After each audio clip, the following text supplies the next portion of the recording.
Retro Hangover, supported via Patreon by listeners like you. We'd especially like to thank patrons Lyle McCarnes, Ashton Ruby, Randall Quiggle, Tony G, Stustle Smash the Milkman, Katie Quigg, Paul Romalo, Raging Demon, JC, Megan Caruso, Mast Keaton, Andrew Laguori, Ozzy Garcia, The Retro Vixen, Adam from The Good, the Bad, the Backlog, Thunderdome Gaming Society, Diskai Mera, Jenny E, Rick Firestone, Parallax Puddles, Soha, Keith Gasper, Dave Jackson, Eric Guess, Kayla Jackson, Nomad from the Retro Wildlands Podcast, Ash Event, Alan Bingham, Storm Beagle, and Ryan Player One. Your continued engagement and generous donations are deeply appreciated.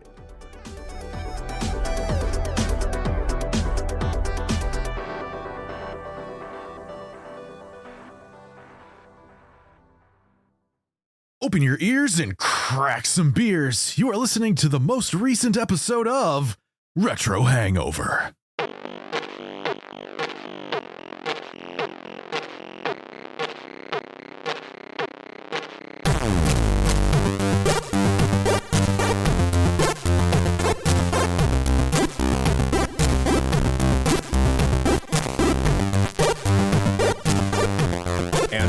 Retro and classic gamers, welcome to the podcast where we tangentially tickle teeny titties towards tentacle titillation.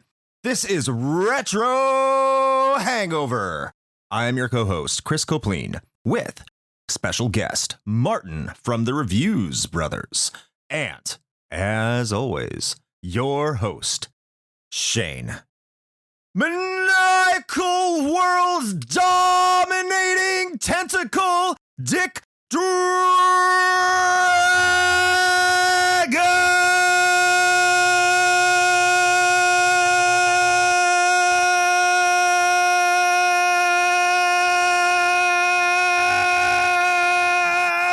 Koski!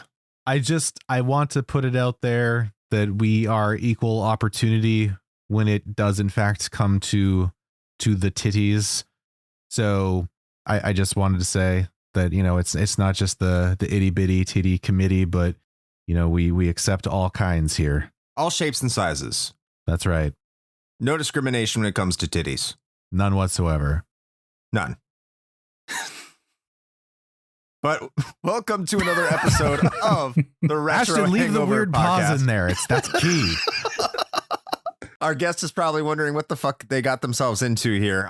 Welcome to the show, Martin from the Reviews Brothers. How are you doing today? I'm very well. I like boobies. There you go. Fantastic. All shapes and sizes. I agree. I love to hear that. All right. Well, that's our show for today. So thank you for joining us. See you next week. Yep. We're going to do a titty review show on our Patreon. And we're going to take a picture of a titty, any titty from anybody, and we're going to review it. By the way, they're all going to be 10 out of 10. Just submit your titty pictures to titties at links are in the socials, everybody. I'm not going to turn down your titty pics. I mean, Shane is probably going to be completely disgusted with me after this, but I have no shame. I'm not promising anything in return. In fact, you're probably not going to get it. But if you do want to submit your titty pics, please. Oh, God. Actually, I take all this back because I can see this going horribly, horribly wrong. And I'm going to be having to do a YouTube or Twitter apology. If we had a legal team, they would be shitting themselves right now. Yeah, they totally would. They totally would. Please don't send me pictures of your titties. Yeah, I don't want to have to go on record playing a small stringed instrument and giving a half-assed apology. Yeah. A ukulele, Shane. Ukulele. I was being non-specific, kind of.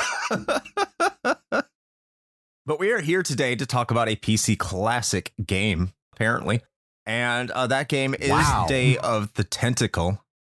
We'll get to it. And before we get to that, as we are wont to do, we will be talking about the games we have been playing lately. So, Martin, how about you get us kicked off here as our guest and let us know, hey, what have you been up to? What have you been playing, man? Good question. A couple of things, really. I actually just acquired from a friend of mine my first ever original Xbox. So I've been playing a few OG Xbox games. Most recently one called Enclave, which is pretty cool. It's like a third-person action/adventure sort of jobby. And that's really good fun. And there's quite a lot to it. Mm. And I really do like going back to these old games because they're kind of janky, but you can really see where modern games have got their sort of start, if you know what I mean, because that was kind of early 3D-ish still. But other than that, I've been playing Doom, but not the remake, not the 2016 one, the original Doom. I've rekindled my love for it. Hell yeah. And I've been playing it with a hell of a lot of mods. And man, it's so good. It was my brother's fault because he told me about a mod for it called My House. I don't know if you've seen anything about My House. Oh, geez. Yeah. I'd never heard of it. And my brother just said to me, yeah, check, because I had Doom, and he said, get the My House mod for it, but don't look at anything about it, just play it. And I think the first time I played it, I beat it in about like 3 or 4 minutes. It was very quick. And then I was like, okay, I must have missed something. And I went back in and I went on the map, and it tells you there's like 300 enemies or something like that. And I was like, oh shit, because I only killed about 12 of my first playthrough. So I was trying to find all these enemies, and then it goes crazy. It was fantastic. But then since then, I've been getting so many mods for it. And Doom is a game I will never get bored of. I don't think there's so much life in the old girl, as they say. Mm. All right, he's now officially my favorite guest. Yes. You have just made love to Shane's ears. Oh, good. You're a Doom man, are you? I am, indeed. Excellent. What are you? Sorry, I'm going to Doom nerd out for a minute. Are you GZ Dooming it or GZ? Yeah. Actually, same. I've gotten to the point now where I can't go back. I can't play stock Doom anymore, because once I played through with Brutal Doom and then some additional stuff like the soundtrack replacement and things like that, it's just, oh man, it's so good. It's unbelievable. It's amazing how it really does prove that if it's good game design, it'll be timeless.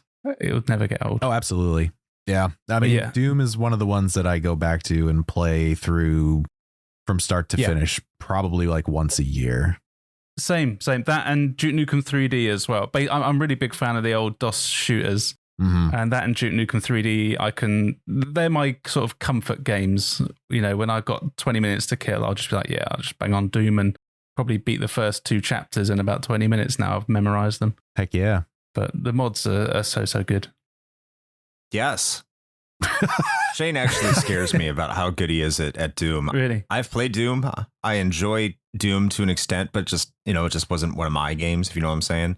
Yeah, that's fair. I've seen Shane play some Doom on stream, and I'm just like, I can't, like, if I ever try to play Doom on stream after Shane plays it, I'm going to have to steal his footage and just say, look how good I am. And then just completely, because no, it would be horrifically embarrassing.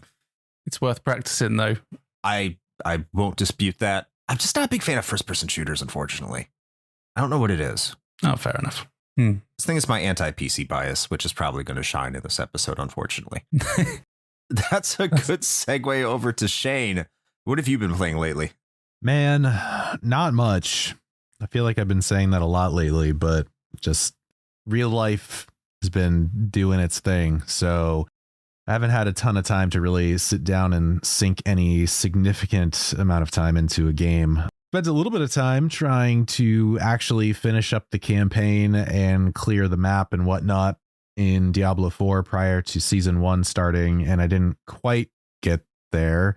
I also have not actually started a seasonal character yet, partially because of just time and partially because boy, is Blizzard doing Blizzard things right now. And I really wish that was, if I had been saying that like 20 years ago, that would have had a very different vibe to it. But alas, here we are.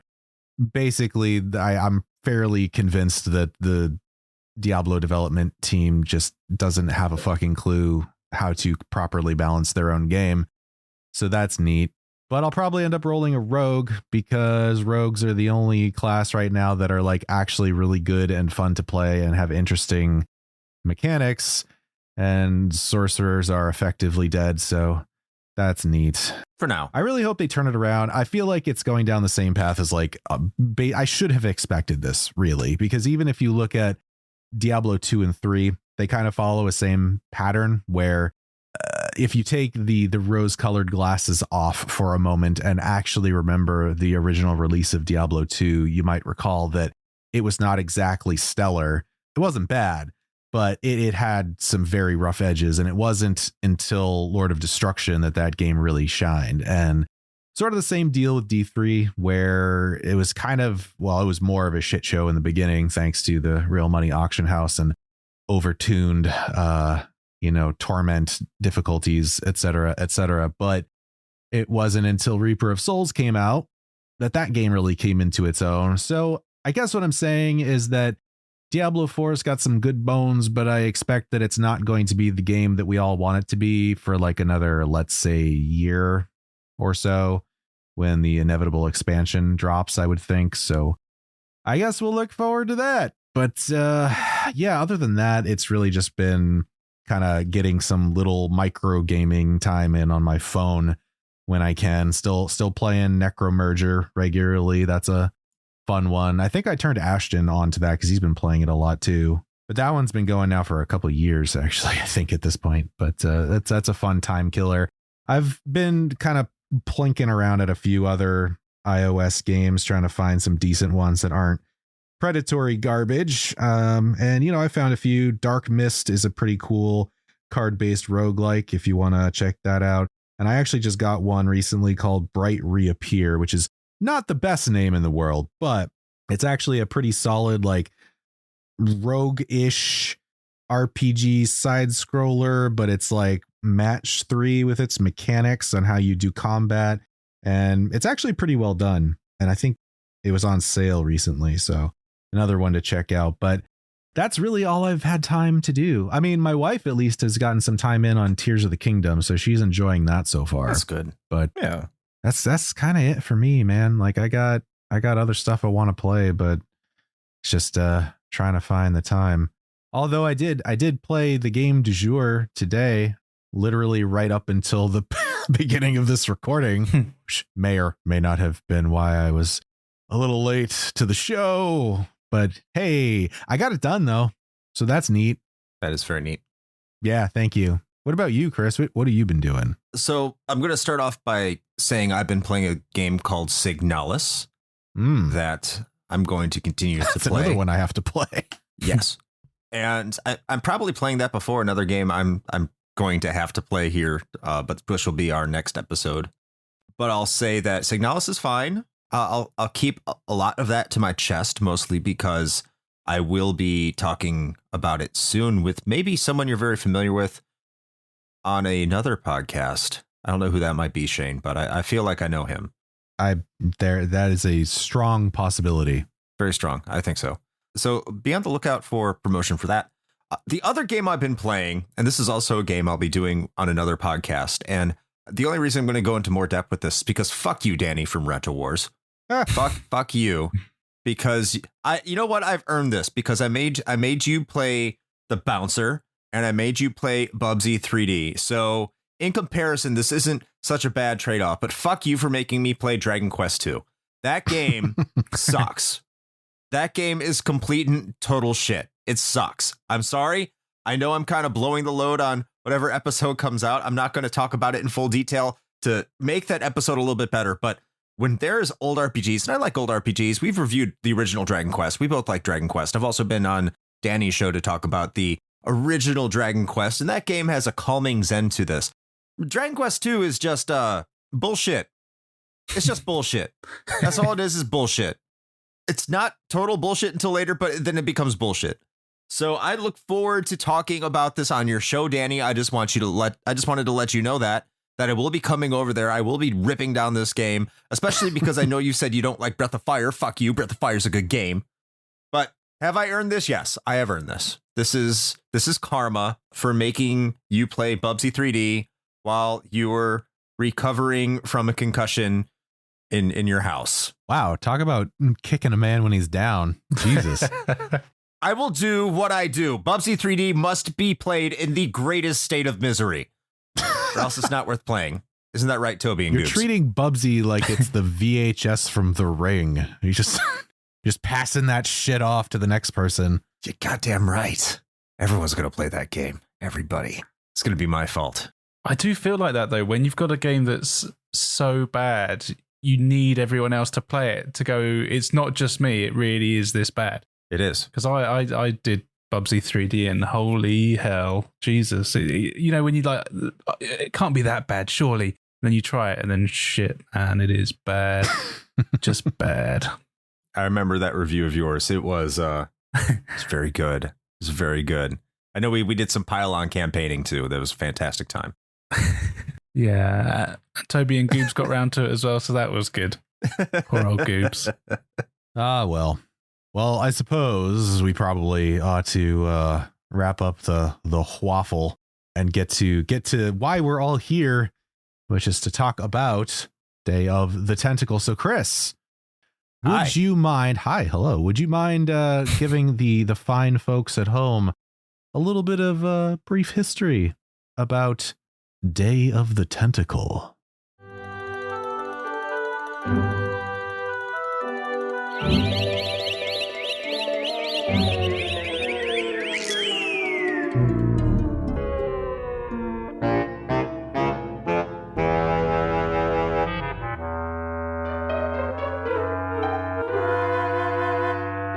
The adventure genre was a hallmark of the PC gaming scene for much of the 1980s and early 1990s.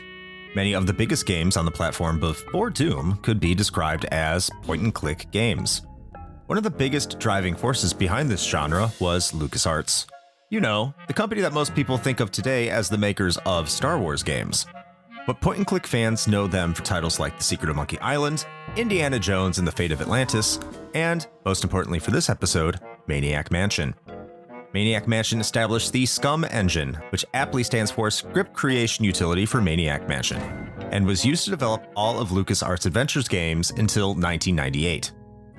With Maniac Mansion being such a hit for LucasArts, they eventually set their sights on the creation of a sequel. To head the project, two developers who had been successful in assisting in the making of the Monkey Island games, Tim Schafer and Dave Grossman, were tapped to lead development of the new title.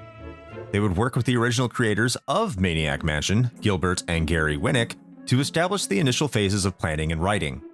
The team found the idea of time travel appealing, particularly the notion of making radical changes in the past to help solve a minor inconvenience in the present. They set the game in 3 distinct periods: the Revolutionary War, the present, and 200 years into the future. Additionally, they would carry over their favorite characters from Maniac Mansion to be focal points.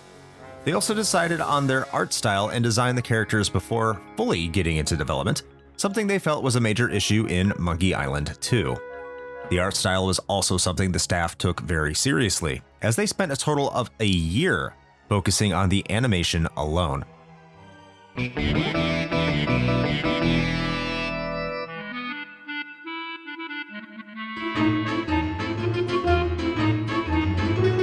Day of the Tentacle was released on June 25th, 1993 for the PC in North America. Critics loved the game, saying it improved upon the original release in almost every conceivable way. They praised the game's animation, humor, and superb voice acting, which was a first for LucasArts adventure games. While some critics felt the game was too short, most found it to be one of the best, if not the best, adventure game ever created. Commercially, however, it did not fare as well, selling only around 80,000 copies. Interestingly, this is considered a success for an adventure game, as many of its developers considered it so, as it was more successful than even the acclaimed Monkey Island games.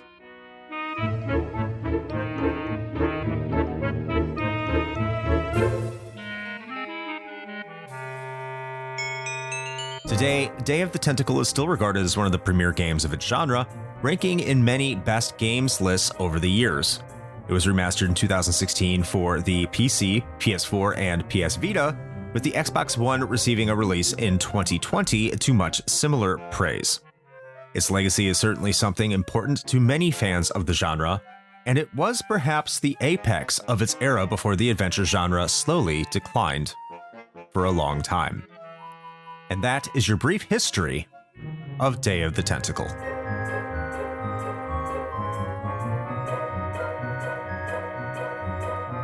All right. Thank you, Chris, for that brief history.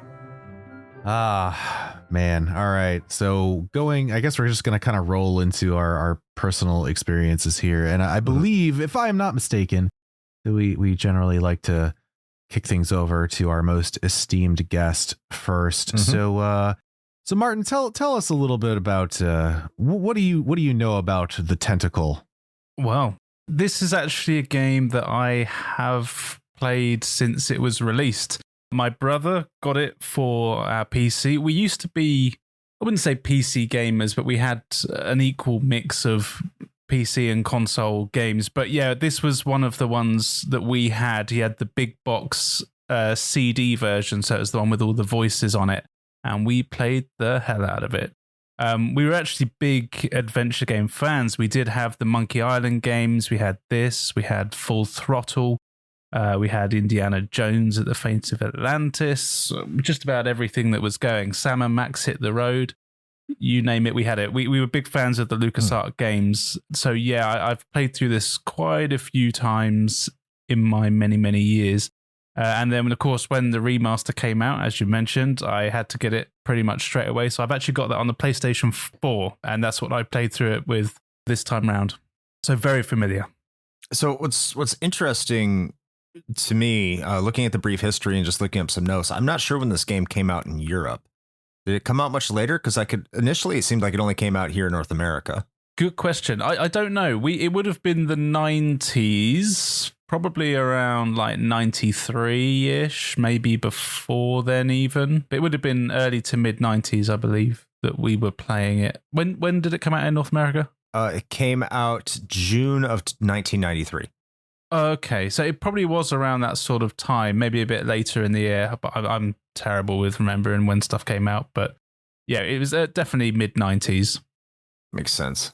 And of course, like, who knows how PC releases went back then? It was kind of, yeah, it was what it was. They came out when they did. I mean, most games did. So it's always hard to pin things down. Yeah, and this was at a time where like we didn't look at the magazines, and of course the internet wasn't a thing. So it would just be, you see it on the shelf and go, that's got a cool box. That's the one I want to get. And that's, yeah, so we didn't know anything about it before getting it, I don't think. And I'm pretty sure it was the first one of these type of games we got before we started getting onto the other ones like Monkey Island, etc. I'm going to go here next. I'm just going to use it for soapbox because I never played this game before. This is my first time playing it there. That's the brief and short here. As a console gamer, this is where I'm going to stand as a console gamer. And I'm sorry if I insult the PC gamers and adventure game genre, especially after you saying you were into them so much here, Martin. But it sold 80,000 copies, and it was better than Monkey Island in all these years. All this oxygen soaked up praising Monkey Island. This is all-time PC classic that everybody played and everybody loved. Listen, PC gamers, I don't hate you, but I want you to understand something. This might be one of the reasons console gamers do not like you. Is because when everywhere you go, it says Secret of Monkey Island and Day of the Tentacle, and everyone played this and everyone loved it. And I see the sales being 80,000. No, they didn't. Not everyone played this game. Not everyone played this game. It's okay. Okay. It's not like I go around and say everyone played like Suikoden or something like that for the PlayStation, even though that sold like apparently 7 times the amount of copies this did. That's fine. Yeah, sure. Big time PC release here, everybody. It's all. Everyone knows Day of the Tentacle. I mean, that's my soapbox. Listen, everything is relative, Chris. I mean, this was a time when home PCs were not nearly as ubiquitous as they are now, and it was big amongst folks who were fortunate enough to have access to a PC. Let's put it that way. How many millions of copies did Doom sell the year prior? Or the same year? I mean, it doesn't really matter, Chris. Everything is relative. I don't know. I got nothing. I want to know if there's a Day of the Tentacle Doom mod now. That'd be pretty sweet. That would be pretty sweet. Now I'm intrigued. Yeah. But anyway, Shane, there's my soapbox because I don't really have any personal experience. How about yourself? I mean, you know what? I'm not going to be much better, frankly. I did not have any personal experience with Day of the Tentacle or Maniac Mansion for that matter, like at all. I had played a number of other adventure games, point and click games, some of the King's Quest ones, but those actually, oddly enough, came a little bit later. I didn't play them back in the day. And also, strangely enough, I never touched Indiana Jones and the Fate of Atlantis, though you think I would have, given that I was and still am a pretty big fan of the trilogy, such as it is. Indeed. The three movies that were made, and then they never did anything else with it because it was fine. Yeah. Not that I've heard. Yeah. So I didn't play those. I did play some Monkey Island, but that was because we had it at the computer lab at our school. And so like during free time, we were allowed to like play games. So I'd play stuff like Lemmings or Secret of Monkey Island or things like that. SimCity as well, I believe. And honestly, the only other big one that immediately comes to mind for me, I think, was like Grim Fandango. That was because a buddy of mine and I kind of played through that one together, so we enjoyed that one. But yeah, I don't know this. I know for some reason this never came across my radar. I don't know why. It just never happened. Especially as someone who had a regular subscription to PC Gamer magazine for a very long time as a kid/teenager, you would have thought that this would have been something that, you know, I would have definitely checked out, but I don't know, just never happened. Huh. If anyone, I mean, aside from Martin, because this is why you're a guest here, because we know you had experience with that. we brought him on to prop up the episode. That's really what it is. Yes. It's like, Jesus, we need somebody to talk about this. I would have assumed you would have had more experience. That's interesting. Prepare to be disappointed. Oh, I mean, I'm already here, so I'm already disappointed. I've established a disappointment, so it's fine. You're gonna be a rock star today because, well, experience here. But I guess that goes into the plot and writing. I think I'll kick this one off here. The plot, just a brief synopsis here. This is the sequel to not Monkey Island. This is the sequel to Maniac Mansion. Both start with M's. Apparently, you have to go save your hamster shows up and you have to go save, you know, your old scientist friend, which I didn't think was your friend in the first one. I don't know. I need to go back and play Maniac Mansion. All I know is you could die in that game. You can't in this one. Spoiler. Like, you have to go to the mansion because a tentacle, which you see in the intro, has become evil and very, very smart and is going to take over the world. And of course, a time machine is made and the tentacle goes into the past and starts dominating the world, or you're trying to stop it by going into the past or something like that. You're trying to go to the day before and it screws up. There. My God, do you need assistance, Chris? I probably do. Do you need help with this? Shane, please help me because I'm dying. Someone get this man a life alert. Okay, so let's see. This is like 5 years after the events of Maniac Mansion, and the purple tentacle, which was created by Dr. Fred Edison, to be specific. He ends up drinking this toxic sludge from a river that's behind Dr. Fred's lab, and it basically causes him to mutate and become super intelligent. And of course, with that, you know, he wants to seek world domination in much similar manner to like a Pinky and the Brain kind of scenario, I guess, except he's actually successful at it. Dr. Fred's plan is to use the time machine that he has to send you and your two friends back in the past one day. So go back yesterday and turn off the sludge machine before he can drink from it. That is the entire conceit. Of course, things go completely awry because Dr. Fred is using a friggin' dollar store diamond to power his machine. And so it immediately fractures and breaks and everything gets screwed up. And one of you gets sent 200 years in the past to the colonial era, and one gets sent forward 200 years in the future. And the whole, like, I don't like to use the word gimmick because that seems reductive, but like the whole mechanic, I guess, that this game really revolves around, other than your standard point and click adventure game type stuff, is that because you have two characters that are in other timelines, you have the ability to pass items back and forth from the past and the future and the present through the time machine, which is a porta potty called the Chrono John. And so Yes. you can flush things and then they'll show up in the in the past or the future. And so you have to solve your point and click puzzles by flushing items to different timelines. So there you go. Fun fact, this is where they got the idea for Chrono Trigger. Is that an actual, is that a fact, huh? No. Okay, great. Don't say you didn't ever learn anything here. But it could be if you say it enough. If we post to Elon Musk's X enough times. Anyway. I don't know where to go with that one. Just keep going. I don't know either. By the way, if we're probably going to spoil some of this intentionally or unintentionally, I don't care. So spoilers here for Day of the Tentacle. Martin, what do you think of this game's plot? I really like it. The whole humor that they use in the whole game is my kind of humor. It's just dumb. Most of the jokes, well, they're kind of clever but dumb in the same breath. It's very well written.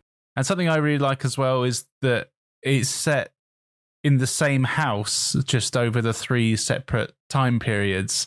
And so over the house has changed slightly. The layout's the same, but it starts off as like a meeting place for George Washington, and then it turns into a motel, and then it's a human prison in the future. But it's all the same house. But I do think the plot is really well done for a time travel game. It doesn't try and do anything complicated, and it's stupid enough, like deliberately stupid enough to not make you go, well, that's going to make some kind of crazy space-time continuum explosion. You kind of forgive it immediately because it's just daft.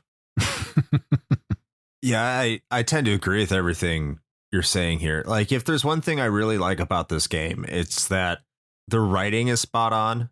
The humor isn't like, it's not slapstick.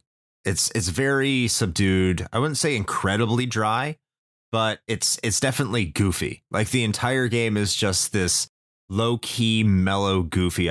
There's probably a word to describe it that I'm missing, but like, it's really fun because you can tell it feels like the developers here, Schaefer and Grossman here, they had a fantastic time making this game. And that's what it feels like. That's what it exudes, that the developers themselves they were having a blast. Like you said, like the founding fathers, like George Washington, Thomas Jefferson, and was it Adams? I don't know, but they're complete doofuses. It was Jefferson, Washington, and Hancock.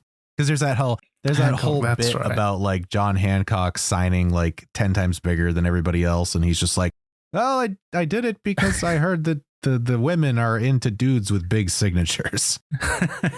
But like, they're just complete doofuses. And it's hilarious. And like, one of the times that you take a couple items from the present and you take like George Washington's teeth and you give him the scar that blows up so his dentures blow up, of course, because they're supposed to be wooden teeth and like this American mythos lore. And then you give him the chattering teeth, so it makes John Hancock convince Thomas Jefferson that it's cold to finally start a fire, because all he is like shivering in the corner. It's like, can you start a fire? And he's like, no. It's just like, it's like so funny, but it's not like this ridiculous over the top funny. And it's just great. It feels like it does have that feel of British humor to it. I know I'm like kind of stereotyping here. I'm sorry, but it does have that like very British feel to it. Yeah, it really does though. Yeah. Yeah. Yeah. And I think one of the things as well is that it's kind of, I don't know how to explain it, but kind of like, how like the Naked Gun movies, where Leslie Nielsen's character is saying all this really ridiculous, stupid stuff, but with a completely straight face. That's kind of what the humor's like, is they're saying all this really stupid stuff, but none of it's a joke. And that's kind of what makes it funny, is like they're being completely serious the whole time, but what they're saying is just dumb. Absolutely. 100%. Shane, what did you think? Oh yeah, no, I totally dig the vibe that this game has. I knew that I would anyway, because this type of humor is absolutely up my alley. And having played, some of the other games in his repertoire, I kind of knew what I was getting into with Tim Schafer. So I generally like a lot of what he does. And so, the other thing really, and this, I guess maybe I'll save this one because this kind of dovetails into the graphical presentation a little bit, but I do think that just the general package deal that you're getting here, along with the completely inane plot, I think really sells it. And it's very much like of that time. Like even if you look at the box art for the game, it's an art style that looks like it could have been a show on like Nickelodeon in like 1992 or something, you know. But no, I really liked the plot. Actually, it is completely ridiculous, but I think it's I think to Martin's point, it's done in a way that's so like it's so well written and like delivered in such a deadpan manner that like you can't help but appreciate it. Yeah. So, favorite characters. Did you all have a favorite character? Because I know I definitely did. Hoagie. It's all about Hoagie for me. Shane? I don't know. It's kind of a tough call. I really do like Hoagie, which I guess should probably make sense. I kind of like Laverne though. I'm not gonna lie. Do you know what? Now you said, yeah, she's a bit crazy, isn't she? Really? When like there's a bit where you go and speak to the doctor and because you pretend to be sick and she's disappointed that he's not going to cut her open. It's just a bit like, okay. It's very odd. Just grabs everything. Another specimen. Yeah. I read somewhere that she was based off one of the developer's ex-girlfriends. Like, oh no. Emphasis on the X. Yeah, right. My favorite was Hoagie as well, just because of his extremely like does not care, his complete apathetic attitude towards everything. A total Gen X kind of attitude. Just like, oh, I don't know, man. Here you go. Like, yeah, that's cool, dude. Like, do whatever. I love it. Laverne, I appreciated Laverne. I did. Like, it bothered me at first because the way she walks and the animation just looks a little off. Because she like, when you first get her, she's walking with her arms out, kind of like a T-Rex who's been split open. And it's kind of weird. I think she was a little too crazy at the beginning of her story, but as it like progressed, as you're trying to get out of the future, like it showed that she had some cunning to her craziness as well. Yeah, which made her grow on me. It actually developed her as a character, not like majorly. I don't think there's any major development to any of these characters really because it's so goofy. Bernard, I couldn't stand for what it's worth. I didn't care for him at all, which is ironic because that was their favorite character from Maniac Mansion, which is why they brought him forward. But he was probably my least favorite one. It sounds like it was the same for you two. I don't think you'd have the same disdain for it. But also the Edison family, meh. The Doctor's great. Pretty fun. Yeah, I really like the Doctor, but the rest of them might as well not be there, to be fair. Yeah. I think the other reason that I like Laverne is, unless I'm misremembering, I think she's the only one that breaks the fourth wall, like explicitly. Yes. Yeah. Like especially when that bit about the callback to Maniac Mansion about the hamster in the microwave. Yeah. Like later when you're thawing the hamster out and she just like talks directly to the camera and it's just like, don't do this because if kids do this in real life, they get taken away from their parents and put up for adoption. Yeah, that's good. I know this goes in more to sound too, but the voice acting, I know I'm kind of stealing it for later, but the voice acting for all the characters was really well done as well. And I know we'll talk more about in sound, but I mean, that really does bring the characters to life. It really makes the writing hit home.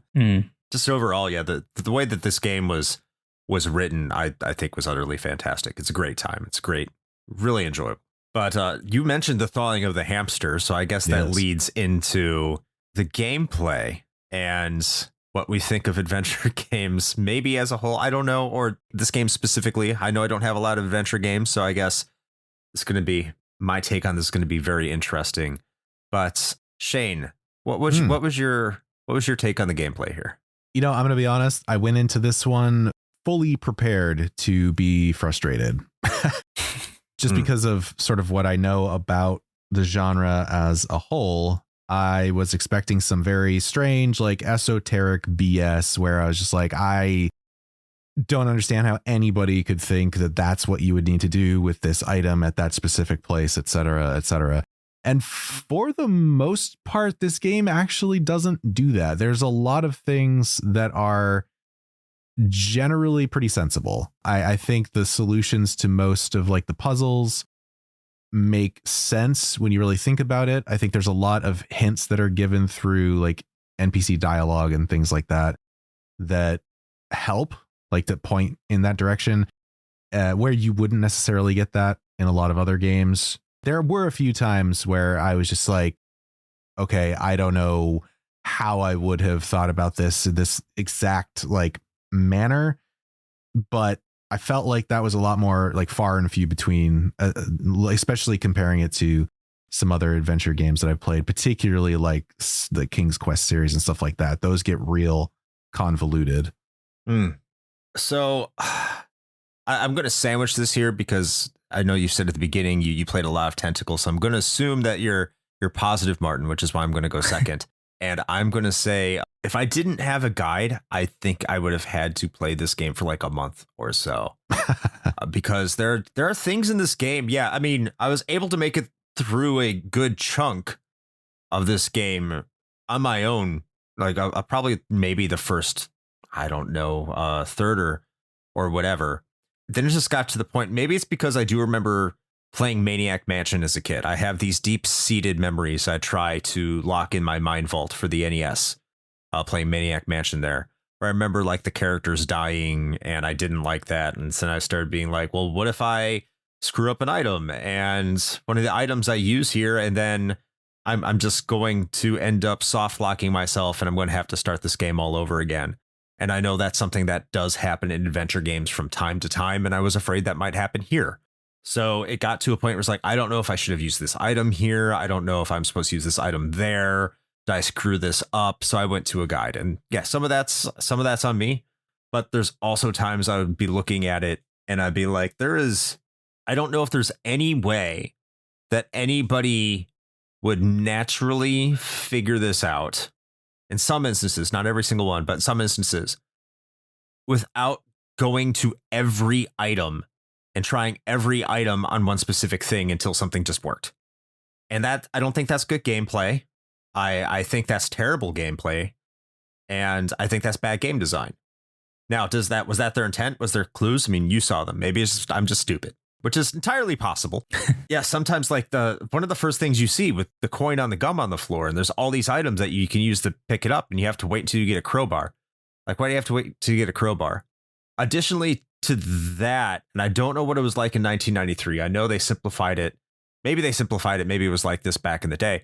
But transferring items between your characters. Sometimes the way that you transfer your items between the characters is a little too convoluted.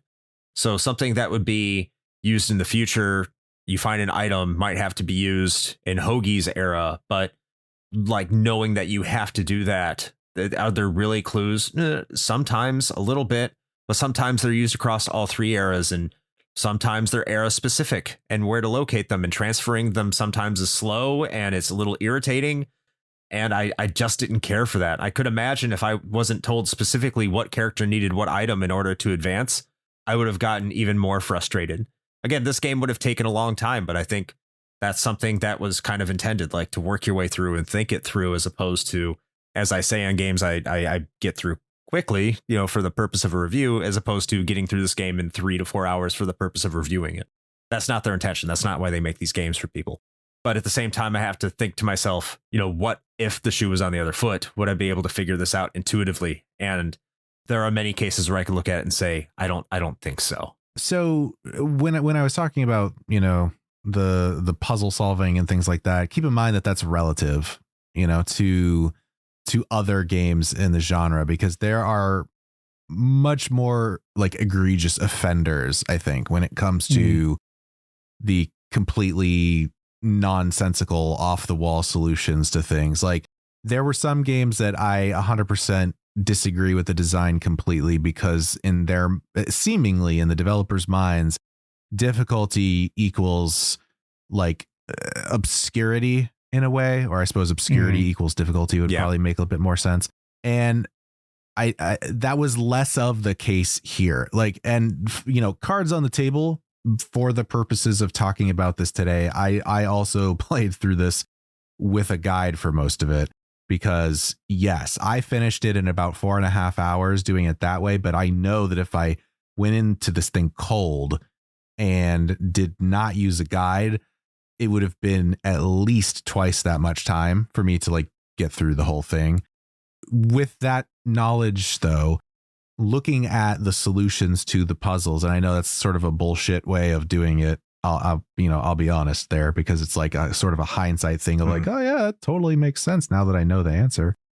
But for the most part, I did not think that Day of the Tentacle was like that bad as far as that goes. There were a few pieces where I definitely looked at it and was like, oh yeah, no, this would have taken me forever. Like, actually, I was talking about the hamster, that whole sequence to get the hamster to where you need it to be in order to solve that. That would have taken me forever. I'm just going to be honest. But like, again, and you can't even really put it in the microwave.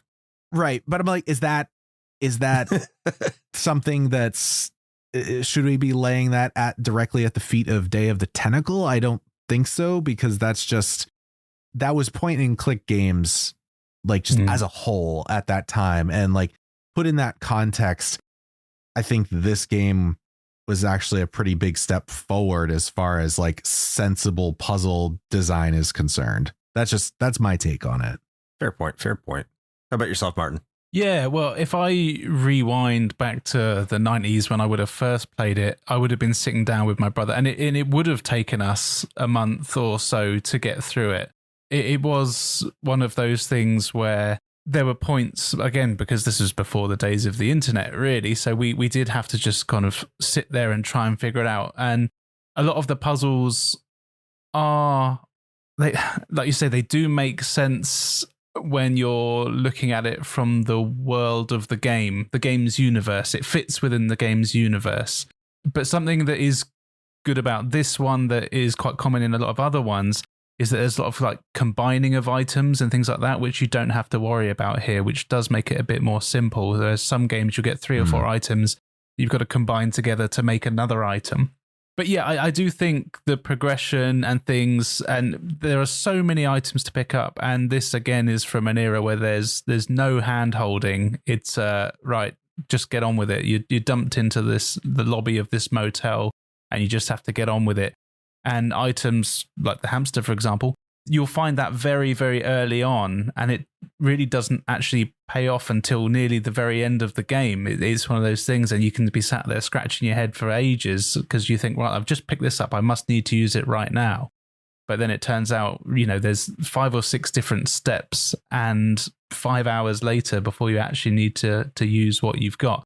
There was, even when I did this playthrough this time, I mean, I remembered a lot of it, but not all of it. And there were definitely times where I was just trying to brute force my way through, like you said, just trying every item with every person. And I was actually stuck on a bit for ages, where there's a part where you have to put a flyer for a vacuum cleaner in the suggestion box. I'd left it in the toilet. It had been flushed in the chronogon, and I forgot that I'd left it there. And I spent nearly about 45 minutes wandering around, like thinking, where the hell is this bloody flyer? I know I need the flyer, but and then it just, yeah. And that was one of the things, like you said, when you're flushing the items, because sometimes when you flush them to the other characters, it automatically goes into their inventory. Whereas I guess sometimes it just stays in the toilet until you go and physically pick it up. And I don't know if that was something I did or what. But overall, I do enjoy these games. The more I think about it, the puzzles are probably quite annoying because it's not regular logic. It's dodgy video game logic. But I think the charm and character of everything does help and gives it a few points in the positive and kind of lets it get away with a bit, I suppose. Yeah. One example I do want to bring up, because you say that you don't have to combine items. I think one time you do for the bucket. Oh, you're right. Yes. So the bucket, you have to put suds in it. And then, I mean, there is a slight clue, because like this is in, the colonial revolutionary time, or right after the Revolutionary War time. Like there's a dirty carriage out there. And that's a solution to a puzzle. So you have to combine like soap with the bucket, and then combine the brush with the bucket, or get the brush. Something. Yeah, that's right. And then you use it on the carriage, and that will cause a rainstorm. Like this is some of the obscurity that I think is a big reason why adventure games died. Because why would you, like, I get it. Like, it's a joke. It's a funny joke. Like, Why do you never wash your car? It's because every time I wash my car, it rains. and there was like no point. It was just I lost all my progress. Like, ha ha ha. Okay, now I get it. I get the joke. But that's not something I'm like intuitively going to think about, or that's not something I'm going to think about once I get the bucket. Is I need the bucket to wash the carriage. Like it just it takes a lot of leaps of logic, like you said, a lot of dumb video game logic, which is best way to put it. But it also comes with like knowing silly little anecdotes that if you're like 14 years old, even some adults aren't going to be thinking about that, right? Like, oh, why would you wash the carriage? Because I need it to rain. What? Like it's very, very adult in that sense of humor. Like that's only something someone I wouldn't see like someone our age, but maybe someone a little bit younger. Like if you're in your early 30s, late 20s, right? That'd be when you'd start to understand that. So maybe it's like in that sense, it's a very adult adventure game, which again, I wonder how there's a lot of examples of that, which makes me wonder maybe we're just old and it doesn't land, or what did people back then? How did they figure that out? Like, what was the way that they pieced those things together, like through those anecdotes? It's just a lot of trial and error is what it is. Yeah, I guess. Yeah. And again, that brings back the question of whether or not it's good game design. And I say no. That's me personally. Unless there's anything else, I think it's time to once again talk something positive. Martin, let's start off with you. How did you think how this game looks? We're talking about a grimy carriage, so I guess graphics is a good way. That's a good segue into graphics if there ever was one. Hey, I did something. Martin, what do you think of the graphics of this game? How's it look? I really love everything about how it looks. Even the original version, the crazy pixel version, which is very, very pixely, but the animation is amazing. All the characters have so much character, and the amount of detail everywhere is just insane. I really love it. It has so much personality. It's like you're playing a cartoon, basically. I agree with you in terms of the graphics here. Now the remastered starts out with its own version, very bright, very colorful, very fluid animation. You could tell they put a lot of work into it. Of course, that's not the game that was released in 1993. Yeah. So you do have access to that version in the remastered version, and I do recommend that everyone go check that out because you can see the different gameplay variations. And something we probably should have touched on is how the remastered actually makes it a lot better with like a rotary dial as opposed to all the options in the lower left-hand corner. Very welcome, because I found that to be foreign. I don't want to say it sucked because different considerations, different way PCs were set up, different gameplay methodologies, and they have improved on it. It's very much improved in that aspect. But in terms of like the original graphics, you're right. Like the fluidity of the animation, the way the characters move. I think this was an era right around or at the same time as Myst. I don't know if it was before or after or at like the same year, but I would take this game over the way that Myst looks. And Myst was always one of those games that people look to. It's like, oh, wow, look at the graphics. Yeah. But after all these years now, I look at this game as like a stellar example of what PC gaming was doing in terms of its fluidity of graphics and why you'd probably want, if you could, like optimally want a PC over, like a Super Nintendo or a Mega Drive, Sega Genesis. This is like a really good looking game. And like the fact that they said they put a year into the animations just to get them down, even though it's very pixelated, you can tell all that effort really paid off. And to be fair, like if you're going to go play this game and you're going to go look at it, I know we tried to talk about the original more so than the remastered. You're going to be playing the remastered, and that version is it's gorgeous. It's extremely good looking. I mean, it's not going to wow you just because I think a lot of games just kind of do what this does nowadays, but it's very visually pleasing to the eye, and the art style it has that Saturday morning cartoon feel that Nickelodeon had, Nicktoons. Did you have Nickelodeon over there in the UK? Yeah, we did. Yeah.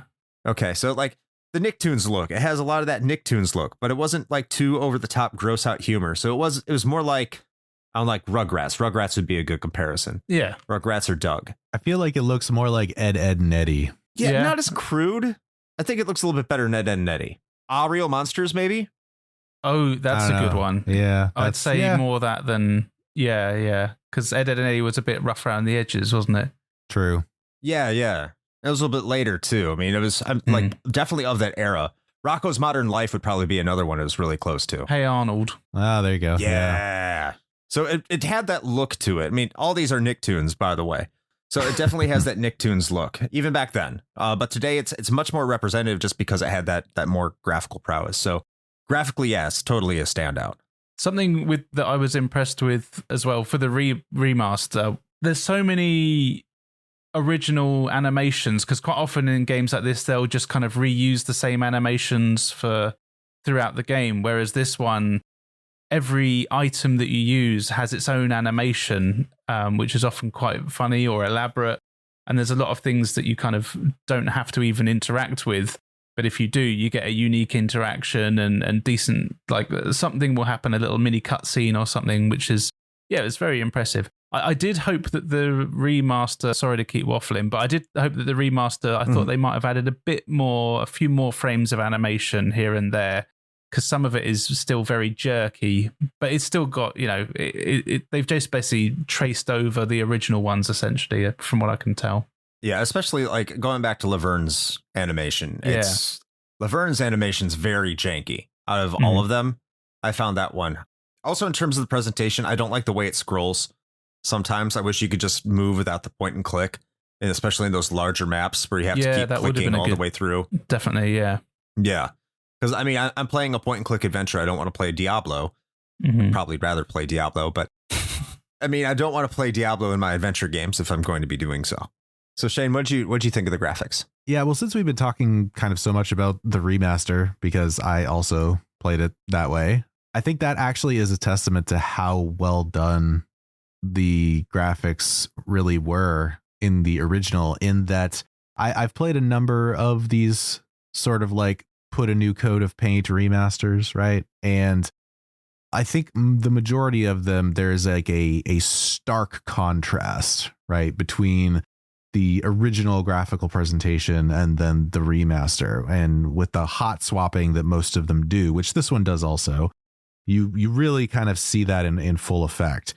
With this, I was actually very surprised, starting off with the remastered graphics and then hitting I think it was like F1 or something to swap back, and hitting that key and swapping back to the original graphics. I was like, there's actually not a lot of difference here, like in a good way, in that really the remaster is just kind of a nice coat of paint over the existing graphical engine, and it didn't seem like they needed to actually do a whole lot to make it look, air quotes, modern.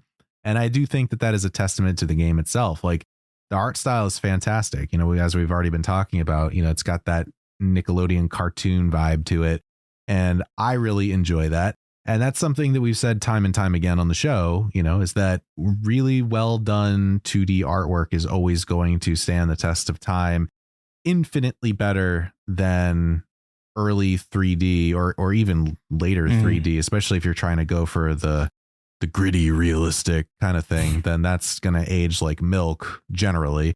But these things will always look good. And I actually found myself swapping back and forth quite a bit just to kind of see, how it looked in the original versus the remaster. And there were times that, well, this is kind of a carryover from gameplay, I guess, but I think Chris was the one that mentioned the radial dial thing. I think that was the one reason I did not play this in the original graphics as often as I probably would have liked to, was because swapping back to that also meant you lost that radial menu, and that thing is real helpful. It really cuts down on that sort of like, okay, I need to pick up down at the bottom. Okay, then hover over the thing and say, I want to pick this up, and then do that again. And then it, and of course that was just how, UI was designed at the time. So it is what it is.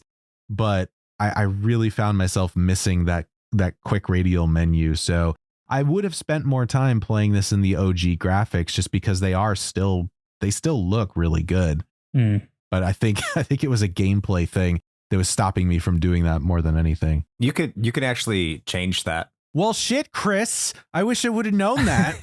It's fine. I'm done now. So, whatever. But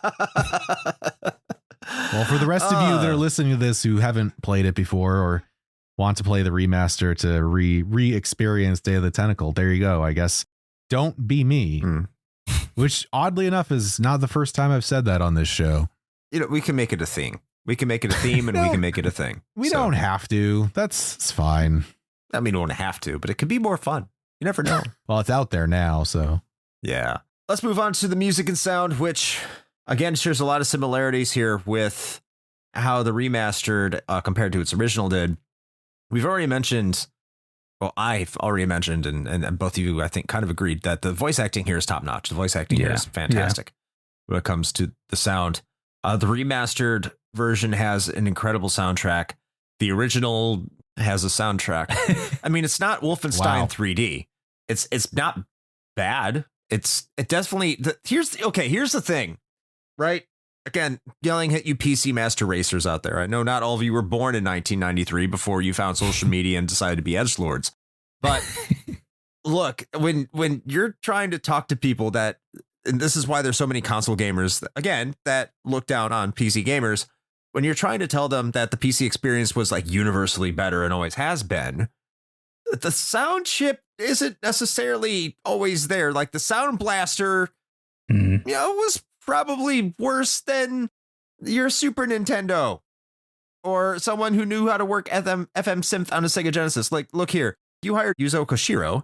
This game probably would have sound better. It's very inconsistent on the soundtrack. It is very inconsistent.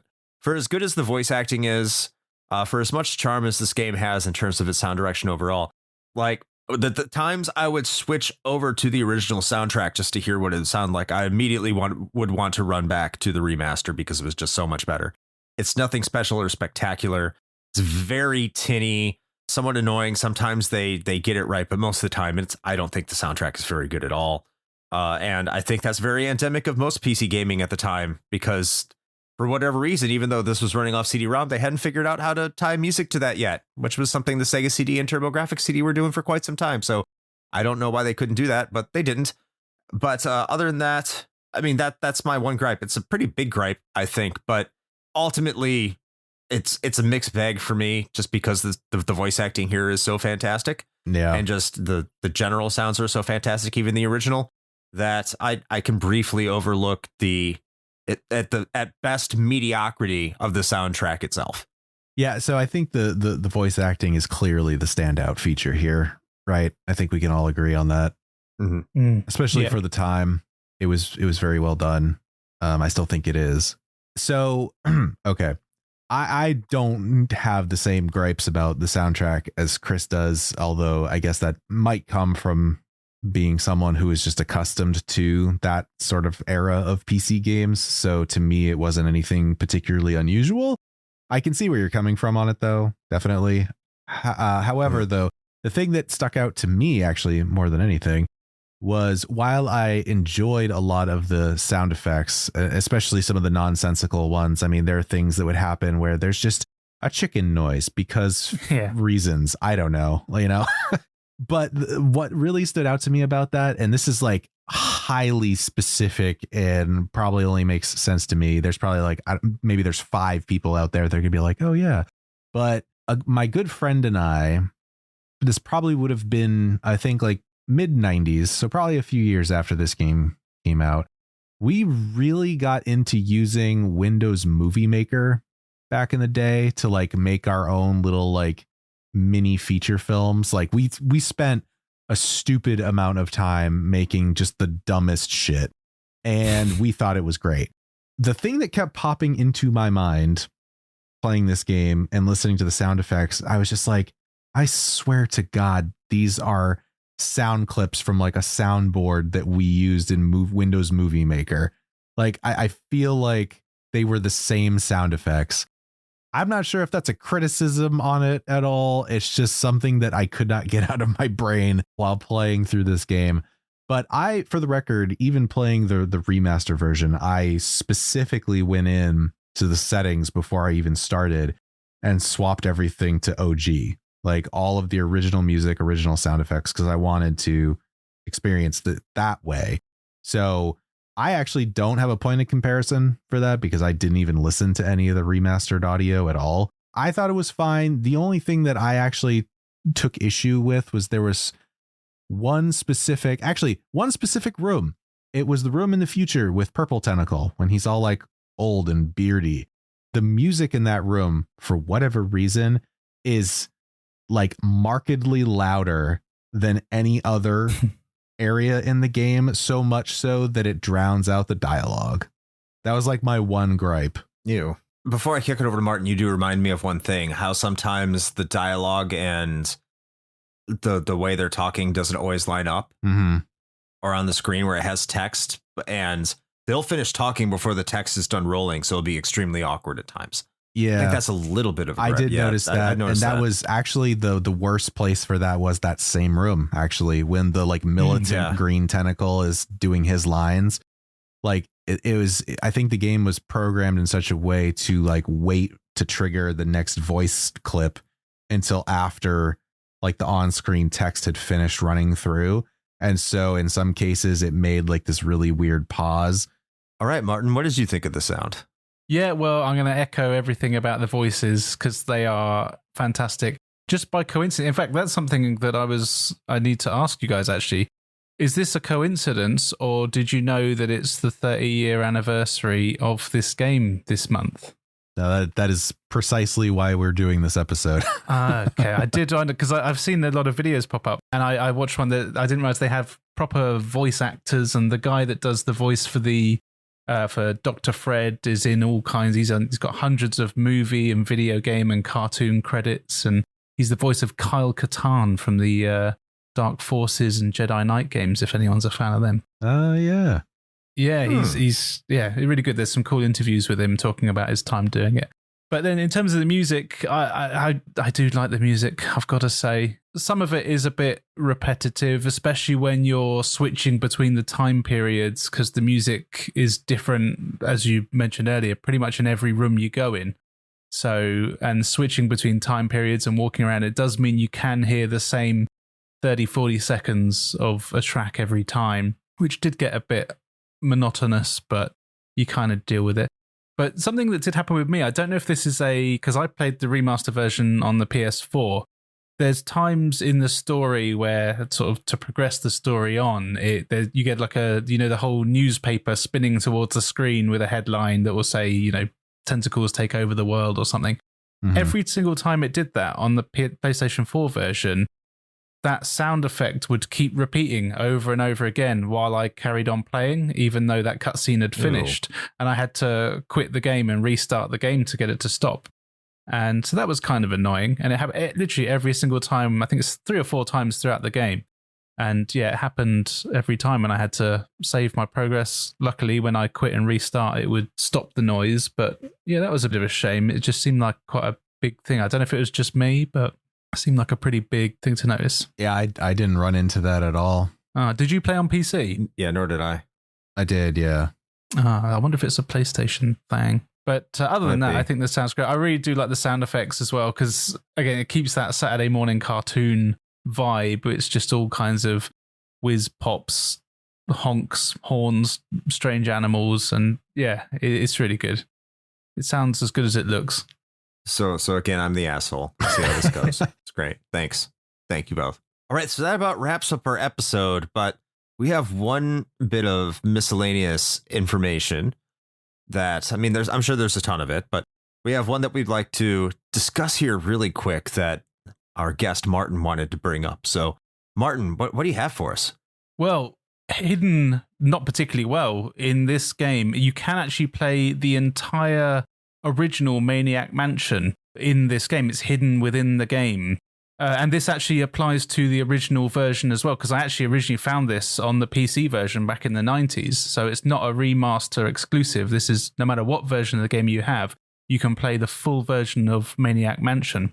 To do it, while you're playing as Bernard, at any point in the game, you go and meet, I forget what his name is, one of the Edison family, and he's collecting stamps, and he's in the room with the hamster in it. Mm-hmm. And he's got his computer next to him. And all you have to do is use the computer, and then it loads the original Maniac Mansion. And it's the full game. You can play it all the way through. It has its own save files. I have never actually got more than about 10 minutes into it, I don't think, in my life. But it's a really cool thing to have. Yeah, it's a really nice little feature. Yeah, I was afraid to try it. because I wanted to just focus on the game. But that's incredible. I don't know if I'd put on the same levels like Satoru Iwata putting the entire Kanto region into Pokemon Silver, but it is similar. Like, you can make that argument. He may have been inspired. In fact, I have heard that Satoru Iwata was inspired by Day of the Tentacle to put the Kanto region in Pokemon Silver and Gold. Did you hear that in the same bar that you heard that Chrono Trigger was inspired by Day of the Tentacle? Was it the same bloke at the bar How'd you that know? had a few whiskeys? I think he's reliable, man. I mean, He's got a trustworthy face. very trustworthy face. It looks just like mine. How could you deny such a face? That's very true. So, I mean, gotta be true. Gotta be true. I'm full of shit. Yeah, Shane, did you try the Maniac Mansion in Day of the Tentacle? I found it and I booted it up briefly, but I didn't actually start playing it. I kind of wanted to just to see, because I actually wasn't sure if it was like if it was fully playable or if it was just like a neat little Easter egg, and B, if it actually had its own save file. But it's nice to know that it does. But I'm gonna be honest. I mean, apart from the 30-year anniversary, I think maybe the other reason, and maybe this is just me, I don't know, but I think the other reason that we're talking about Day of the Tentacle before we even talk about Maniac Mansion, which I guess is kind of weird in its own way, A little bit. is I don't think Maniac Mansion is that good. Like, I agree. I agree. really don't like the death mechanic. I think that is awful. It sucks. And I'm so glad that this game threw that out. And this one is 1,000 times more forgiving as far as some of those things are concerned. That even goes back to you, Chris, talking about like, oh man, I was worried if I used an item in a wrong place, I'd like fuck up the game and I'd have to start over. This game does not do that, which is nice. It is very nice. But no, I did not. Although I might at some point. All right, then. So I guess this leads us into our amazing section. I don't want to call it new. I was about to say new section, but our hotly looked forward to section within our Discord, which is our Patreon pontifications section, which I'll get it right this time. It is a 3-step process if you want to have your comment read in our Patreon pontification. 1, become a Patreon over at our link tree, which you can find. Just click on the Patreon link right there, and you can join for as little as $1 a month. Second one is join our Discord, which anyone can do, which is also at our link tree link, which you can find in the description notes. And then 3, just post whatever you feel about the topic coming up. You also technically get a preview of what games are going to be coming up on our show. So there you go. 3-step process about how you can get your comments read at this section of the show. So Shane, do you want to start this one off? I would love to. Kicking things off, we've got Tony G, who says this game is like if the Bad Boy sticker from the 90s got turned into a game, but was written by nerds. It made me chuckle, but I wouldn't huck yuck over it. I feel like that's is that a Goofy reference? It might be. I think, yeah. Goofy, who is now deep inside our souls. Yes. So deep. He yucks within us all. Yes, he does. He yucks the yuck. Storm Beagle says, Day of the Tentacle rules. Back in the day, we had the Indiana Jones point-and-click adventure game and Tentacle. I was always gravitated to Tentacle. I loved it. Thank you, Storm Beagle. All right, next up, we've got Lyle, who says, I spent a lot of time getting it running correctly under Linux/Wine, and then promptly didn't play it very long. So, congrats, Lyle. But I'm glad you got it running. What's wine? It's a thing that allows you to play Windows games on Linux. Oh. Mm-hmm. So was it Winnie? No, it's just pronounced wine. Oh, okay. Yeah, because like Linux is for PC snobs. Make sure it was, makes sense that it's wine and not Winnie. Both would be applicable anyway. Sorry, Lyle. I love you. Adam from the Good, the Bad, and the Backlog podcast says, Day of the Tentacle was not what I was expecting. I'm more accustomed to the Japanese style tentacles, so I found this game to be too tame for my tastes. Thank you, Adam. I am surprised that there haven't been any comments about tentacles. Let's just say we got one. Yeah, there we go. We were just leaving it for Adam because we knew that we knew he was gonna do that for us. So thank you. All right, and last but certainly not least, we have Masked Keaton, the high score challenge host, who says Day of the Tentacle is phenomenal. The use of one location set over 3 time periods is an incredibly unique mechanic in the point-and-click adventure game genre that creates puzzles and puzzle solutions you will not find in your average game. It's very true. Big fan. Yeah, we know Mass Keaton's a big fan of this game, and he loves Maniac Mansion as well. Thanks for writing in, Keaton, and thanks for hosting that high score challenge for us. Look forward to the month of August. And that does it for our Patreon pontifications for this episode. So that means we're going to roll right into whether or not we think this game holds up today. As is tradition, myself and Shane will go first before letting our guest have the final word. So Shane, how about you let us know whether or not you think this game holds up in the year 2023? All right, let's see. So I am going to say, and I feel like I'm going to get some blowback for this, but generally speaking, I feel like most adventure / point and click adventure games don't actually hold up very well today, like at all. Listen, as much as I enjoyed things like Grim Fandango and some of those, other really standout titles, they're rough to go back to. They really are. And I feel like that is a big reason as to why you don't see a lot of those. And even if you do with something like The Last Door, there's a lot of more modern quality of life enhancements that have been made to, I think, make the style of gameplay a lot more palatable. And so this isn't a specific knock on Day of the Tentacle, I don't think. I think this is more of just an indictment of the genre in general, and that I'm not sure that they hold up today at all. But if you were going to go back and play a point and click adventure, you could definitely do far worse than Day of the Tentacle, especially with the remaster, which was very well done. So I guess it's a kind of yes, with the very strong caveats of just understand what you're getting yourself into. It is of its time from the gameplay mechanics perspective. And unless you are going to go into it solely to just experience it and play through with a guide to kind of circumvent a lot of the admittedly pretty frustrating backtracking and just kind of getting stuck because you have no clue what you're supposed to do next, just be prepared to spend a lot of time, probably more than you would think. Like I said, going into this game with a guide, it took me about 4.5 hours, but you can definitely expect to take far more than that if you're going to go in and try to figure it all out on your own. So that's a lot to say, kind of. I don't want to outright say no, because I think there's a lot of great things this game has going for it. But just adventure games in general, man, are just really hard to go back to. So I'm going to say, yeah, with a lot of very big flashing neon, caution signs. I think I'm mostly in alignment with you, Shane. By the way, this game is also our review crew game of the month in our Discord. And I posted a review there, and I wasn't entirely favorable to it. And, here I'm going to say much of the same things I said in our Discord server, but I put a spoiler on there because I want you to listen to this episode, of course. But there is so much to love about this game. There really is. It's entirely charming from start to finish. It's one of the most charming games I've played in recent memory.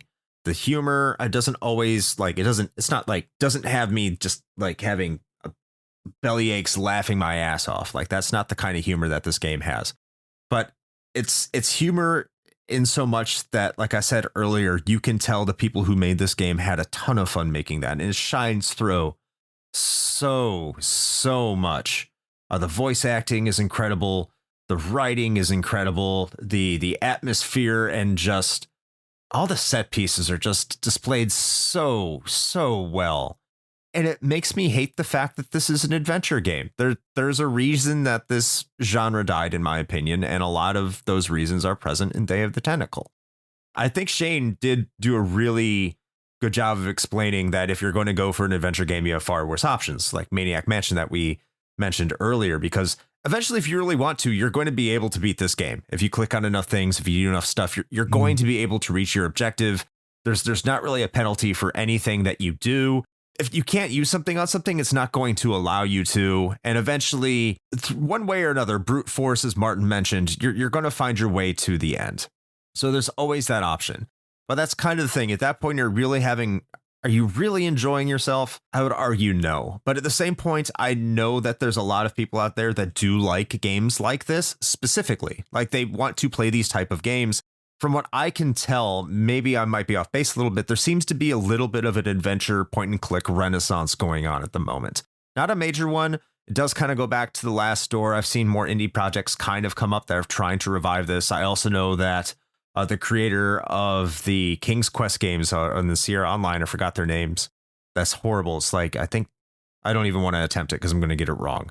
But the Sierra Online creators who made the original King's Quest series, they're coming back and they're making a game. So this is the adventure genre is something that people are looking right now fondly. And this, I think, from the genre of the era, this is a standout. This is definitely a standout. This is a premier example of what the genre could do at that time. That being said, today, it's still an adventure game, and it's still an example of why that genre died. So ultimately, I'm going to say no. But if you do see it on sale for like $2.50, which this game does do, or you see it on Game Pass, which this game is on at the time of this recording, I highly recommend you pick this up, see what you can do without a guide. And if you're irritated, play through it with a guide, because I think the experience is endearing and I think you're still going to enjoy yourself. So as a game, not so much. As something outside of being a game, as a piece of art, as I guess like you could consider it to be a movie or a TV show, absolutely. But the game itself, I think it's just been lost to time in its obscurity, in very dated mechanics. Yeah, I'm gonna lean no, but you're still gonna have fun while you play it, if that even makes sense. This leaves with Martin, who's gonna close us out, have the final word on whether or not this game holds up today. Martin, bring us home. I may surprise you slightly here. In terms of if it holds up, yes, I do think it does. I think it is one of the best, if not the best, one of these types of games, point and click adventure games. It ticks every box on paper, pretty much. But in terms of would I recommend it, it's very difficult. I guess this is a game that I want everyone to play, but I know that not everyone should play it because, like you say, it's of its era. There is no, I mean, we've said it before, but there is no hand-holding. The puzzles are not real logic. People will get frustrated. There's no hint system, anything like that. My barometer for should I recommend a game to someone is my friend Belt Buckle Bill, who will play a game for sort of a few minutes, and if he can't immediately do it, then it's rubbish. And I feel like that's quite common for a lot of people now. If it's not something you can kind of immediately get into and make immediate progress, then it kind of loses interest quite quickly, which I think this could fall into that trap. And again, like we've said before, this isn't specific to this game. It's just the type of game and the era that they're from. But I do think everyone should play it, but I'm well aware that a lot of people will be turned off probably within the first hour of being stuck in a hallway and having 3 rooms to go in and no idea what the hell you're meant to be doing. But I've got my nostalgia goggles on, so I still love it. That's fair. Well, thank you very much, Martin. And thank you for being on this episode. We loved having you here. I know it's a long time coming, but we finally got you. Yeah, this is good fun. Thank you so much. Really appreciate it. Thank you. Before we go into our little spiel that we generally like to do, we always like to make sure that our guests get a chance to let the folks at home know what it is they do and where they can find them. So, Martin, would you like to let the people know how to find what it is you do on the internet? Yes, thank you. Yeah, you can find me at The Reviews Brothers on YouTube or Instagram. That's the only ones I have. I'm useless on any kind of social media, where I have loads and loads of cool retro video reviews and things like that. Currently doing a series on the A to Z of PlayStation 1 hidden gems, letter by letter, 10 games per letter. And man, I wish I hadn't started that series, but it's going well. So yeah, it's only now that I realize, oh shit, that's 260 games. Yeah, it's a lot of games, not enough time. So make sure you come and watch it. So it's all worthwhile. Beautiful. All right. And as far as we're concerned, if you're listening to this, then that does mean that you already found us. So good on you. And we hope you enjoyed this episode. And if you haven't had a chance yet, you should go back and check out the old backlog, because there's quite a bit there. And you could do that as well as go and check out things like our merch store and the Patreon, as Chris mentioned earlier, if you'd like to support the show in that fashion, as well as all our socials and our YouTube channel and the Twitch TV. All of that is in one convenient place, and that just happens to be the Linktree. So head on over to Linktree/Retro Hangover. That's linktr.ee/Retro Hangover, and click or tap the button that tickles your fancy. Ooh. And Chris, what is it that we do on the Twitch television? So thank you, Shane. So if you head over to twitch.tv/Retro Hangover, Sundays at 9 p.m. Eastern Time, US, you will find us playing video games, more than likely, or just trying to fix an Xbox controller, which I did at the start of our most recent stream. But either way, eventually we'll get to the games. And if you have nothing better to do, if you're bored, if you're lonely on a Sunday night, well, we might not be the best place to go, but we are an option. So if you head over to twitch.tv/Retro Hangover, you will find us doing something with great company, great people who stop by our channel, have great conversations that go all sorts of directions that who knows where they go. They just go, and we entertain them. But once again, twitch.tv/Retro Hangover, 9 p.m. Eastern Time, US. See you there. All right. Well, I suppose with all of that being said, until next time, play with your, oh, look, another specimen joysticks.